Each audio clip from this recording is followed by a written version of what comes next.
बच्चों, आज मैं भूगोल विषय के अंतर्गत आपको स्थान एवं विस्तार की जानकारी देने वाला हूँ।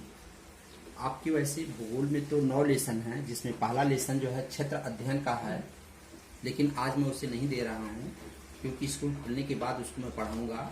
उसमें प्रैक्टिकली नॉलेज ज़्यादा देना है, इसलिए मैं आज दूसरा लेसन लिया हूँ स्थान एवं विस्तार का। आपके सामने स्क्रीन पर 2 झंडे दिख रहे हैं। पहला झंडा यहाँ पर आप देख रहे हो, दूसरा ये देख रहे हो।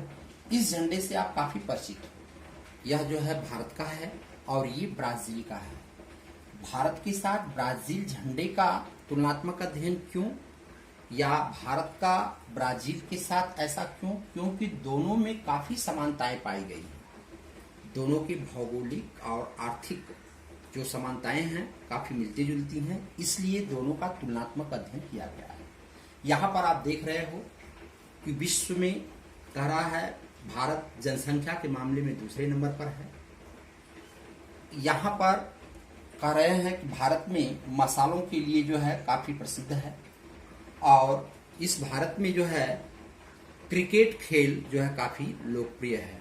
उसी तरह से जब हम ब्राजील में जाते हैं तो ब्राजील क्यों ज्यादा प्रसिद्ध है? एक सांबा नृत्य है, उसके लिए जो है काफी प्रसिद्ध है।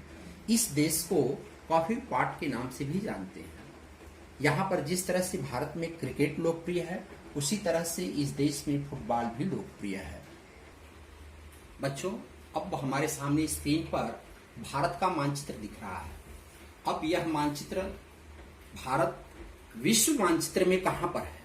तो यह भारत विश्व मानचित्र में जब ग्लोब के माध्यम से हम जब देखेंगे इसको, तो ये कहाँ पर है? यह ग्लोब में कह रहा है उत्तर से लेकर के पूर्व, यानी उत्तरी पूर्वी भाग में स्थित है। यहाँ पर भारत को हम जब देखते हैं तो यहाँ पर उत्तर से लेकर के दक्षिण तक की लंबाई जो है नियर अबाउट 3000 किलोमीटर है। ये 3000 किलोमीटर है। अब इसके बाद देखते हैं पूर्व से लेकर के पश्चिम तक की लंबाई कितनी है? 3400 किलोमीटर। कितना किलोमीटर? 3400 किलोमीटर। यहाँ पर मानचित्र को देखने के बाद नीचे का भाग हमको नीला दिख रहा है। नीला दिख रहा मतलब मीन्स यह जलीय भाग है। यह जलीय भाग हम देख रहे हैं, यह 3 तरफ से भारत को घेर रखा है। यहाँ पर सबसे पहले हम देखते हैं इसके पूर्वी भाग में बंगाल की खाड़ी, नीचे दक्षिणी भाग में हिंद महासागर, और इसके पश्चिमी भाग में अरब सागर है।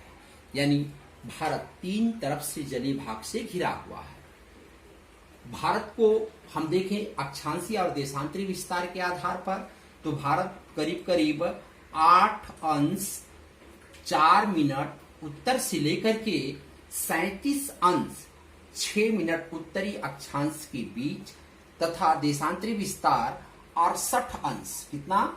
68 अंश 6 मिनट पूर्वी से लेकर के 97 अंश पूर्वी देशांतर के बीच स्थित है। भारत को 5 प्राकृतिक विभागों में बांटा गया है। 5 प्राकृतिक विभाग कौन कौन से हैं? यहाँ पर हम देखते हैं भारत का ये जो भाग है, भारत का ये भाग जो है सीधा सीधा पर्वतीय दिख रहा है। ये पर्वतीय भाग, यानी पहला हो गया भारत का पर्वतीय भाग। दूसरा भाग जो है भारतीय मैदानी प्रदेश। तीसरा भाग जो है, जो देख रहे हैं आप, मध्य प्रदेश का, महाराष्ट्र का, तेलंगाना का ये जो भाग देख रहे हैं, ये भारत का जो है पठारी प्रदेश है। और फिर इसके बाद चौथा आपका ये देख रहे हैं समुद्र तटवर्तीय मैदानी प्रदेश है। ये पूरा का पूरा क्षेत्र क्या है? समुद्र तटवर्तीय मैदानी प्रदेश। इस समुद्र तटवर्तीय मैदानी प्रदेश की जो सीमाएं हैं, इसकी कुल लंबाई कितनी है? 7500 किलोमीटर है। अब इसके बाद हम देखते हैं यहाँ पर समुद्र में से दूर, समुद्र में यहाँ पर 2 द्वीप दिखाई पड़ रहे हैं। एक लक्षद्वीप और दूसरा जो है अंडमान निकोबार द्वीप समूह। इसी के नीचे देखते हैं हम इंदिरा पॉइंट है, जो काफी दूरी पर है। नीचे के भाग में जो पीले भाग में यहाँ पर आपको दिखाई पड़ रहा है, यह श्रीलंका है। अब इसके बाद इतनी विशाल कहते हैं जनसंख्या होने के बावजूद यह देश हमारा इतना पीछे क्यों है? इसके पीछे एक कारण है, क्योंकि इस भारत के ऊपर जो है 150 साल तक अंग्रेजों ने राज्य किया। और उसी दौरान जो है भारत को कम से कम 2 विश्व युद्ध का सामना करना पड़ा और भारत के कुछ भागों में कह रहा है कि सूखे का सामना करना पड़ा। लेकिन जब 1947 को भारत स्वतंत्र हुआ, उसके बाद से जो है धीरे धीरे इसमें प्रगति हुई। यहाँ पर युवाओं की संख्या ज्यादा होने के कारण, तकनीकी ज्ञान के कारण यहाँ पर जो है देश में विकास शुरू हुआ और आज भारत जो है एक विकासशील राष्ट्र के रूप में जाना जाता है।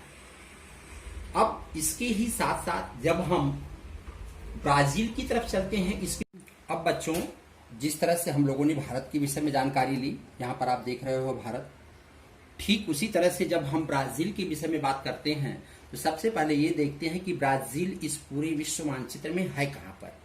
तो इस पूरे विश्व मानचित्र को देखने के बाद हमारे सामने आता है यहाँ पर उत्तरी अमेरिका और ये दक्षिणी अमेरिका।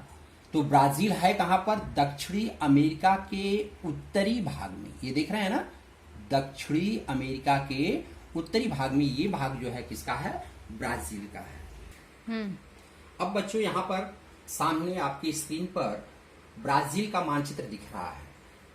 अब इसको हम देखते हैं कि अक्षांशीय और देशांतरी विस्तार के आधार पर जब देखेंगे तो यह ब्राजील जो है 5 अंश 15 मिनट उत्तर से लेकर के करीब 37 अंश 45 मिनट दक्षिणी अक्षांश के बीच तथा यहाँ पर 34 अंश, देख रहे हैं यहाँ पर 35 से थोड़ा कम है, 34 अंश 45 मिनट पश्चिम से लेकर के यहाँ पर 70 के बाद यहाँ पर 73 अंश 48 मिनट पश्चिमी देशांतर के बीच यह ब्राजील स्थित है।